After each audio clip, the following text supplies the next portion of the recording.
Assalamualaikum warahmatullahi wabarakatuh. Selamat pagi teman-teman. Saya Erika Yuwana Putri. Saya Dinar Alia Dayinta. Saya Siti Isnaini Mafiro. Di sini kami dari kelompok 2 akan menjelaskan mengenai masalah-masalah manajemen pendidikan yang harus dikaji dengan pendekatan kuantitatif. Baik, langsung saja materi yang pertama akan disampaikan oleh Saudari Isna. Baik, terima kasih. Saya akan menjelaskan mengenai pengertian masalah manajemen pendidikan. Masalah dapat diartikan sebagai penyimpangan antara yang seharusnya dengan apa-apa yang benar terjadi itu tidak sesuai dengan keinginan kita. Dapat didefinisikan, masalah merupakan kesenjangan antara harapan dengan kenyataan, antara kebutuhan dengan yang tersedia, antara yang seharusnya dengan yang ada itu tidak sesuai dengan yang kita inginkan. Stoner merupakan sumber-sumber masalah dalam bidang manajemen dibagi menjadi 4. Yang pertama yaitu terdapat penyimpangan antara pengalaman dengan kenyataan, yang mana terjadi ketika seorang pemimpin memerintahkan bawahannya yang biasanya di bidang pemerintah ke bidang bisnis, yang mana ini akan muncul masalah baru. Yang kedua yaitu terdapat penyimpangan antara yang telah direncanakan dengan kenyataan. Contohnya, seorang pengawas itu bisa membuat kinerja tenaga pendidik itu semakin baik dan kenyataannya itu tidak. Untuk yang ketiga yaitu adanya pengaduan, yang mana pengaduan ini terjadi ketika pihak yang lain atau orang lain tidak suka dengan kita, maka akan diadukan ke yang lain atau ke pemimpin kita.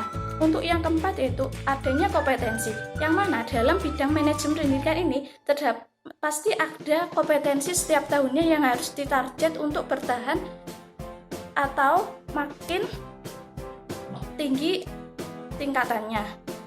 Untuk pembahasan selanjutnya akan disampaikan oleh Saudari Erika. Baik, selanjutnya saya akan menjelaskan mengenai rasional pentingnya meneliti permasalahan. Terdapat beberapa alasan dalam pemilihan suatu permasalahan. Alasan-alasan tersebut yakni antara lain yang pertama, pentingnya masalah untuk diteliti. Yang kedua, menarik minat peneliti karena sesuai dengan bidangnya. Yang ketiga, sepanjang pengetahuan belum ada yang meneliti permasalahan tersebut. Yang keempat yakni adanya kesenjangan antara apa yang diharapkan dengan apa yang terjadi di lapangan. Selanjutnya, terdapat 3 alasan pentingnya penelitian, yakni yang pertama, penelitian dapat menambah pengetahuan.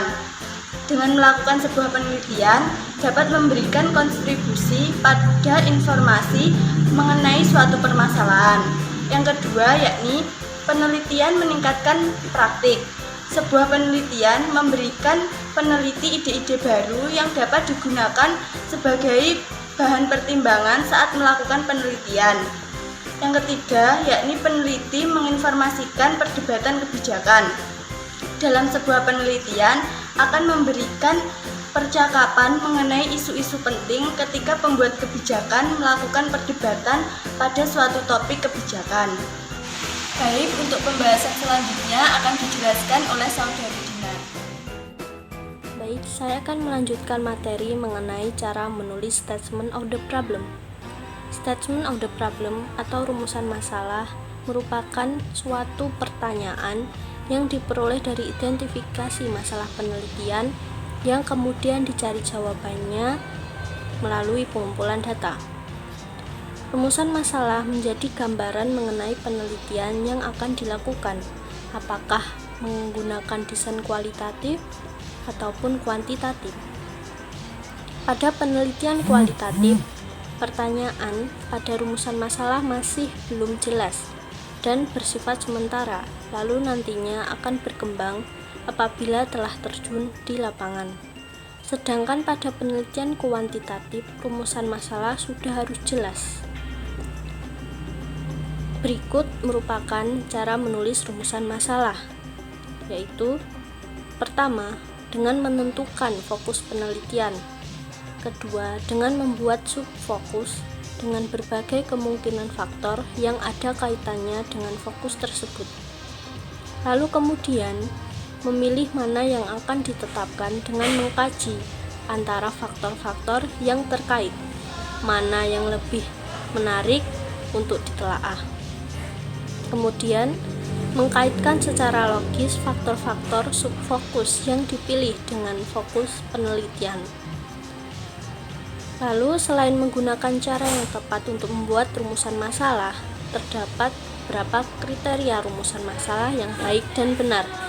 Antara lain, pertama yaitu bersifat orisinal, yaitu belum ada atau belum banyak orang yang meneliti masalah tersebut.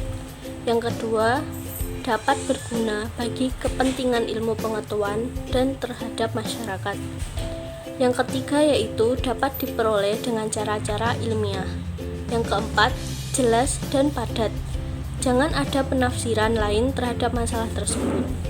Yang kelima yaitu dirumuskan dengan bentuk kalimat tanya. Yang keenam yaitu bersifat etis atau tidak bertentangan dengan menyinggung adat istiadat serta agama. Baik, dari materi-materi yang telah disampaikan oleh kelompok dapat ditarik kesimpulan bahwa terdapat beberapa sumber masalah dalam bidang manajemen pendidikan, yakni terdapat penyimpangan pengalaman antara pengalaman dan kenyataan, terdapat penyimpangan apa yang direncanakan dengan kenataan, adanya pengaduan, dan adanya kompetensi. Dalam suatu penelitian, terdapat beberapa alasan yang mendasar. Alasan tersebut antara lain penelitian dapat menambah pengetahuan, penelitian meningkatkan praktik, dan penelitian menginformasikan perdebatan kebijakan. Dalam penelitian tentunya terdapat rumusan masalah. Terdapat beberapa cara yang dapat digunakan untuk membuat rumusan masalah yang baik, yakni dengan menentukan fokus penelitian, membuat subfokus, memilih mana yang akan ditetapkan dengan mengkaji antara faktor-faktor terkait, dan yang terakhir, yaitu dengan mengkaitkan secara logis faktor-faktor subfokus yang dipilih dengan faktor penelitian. Tadi penjelasan yang dapat kami sampaikan. Apabila ada kurang lebihnya, kami mohon maaf. Wassalamualaikum warahmatullahi wabarakatuh.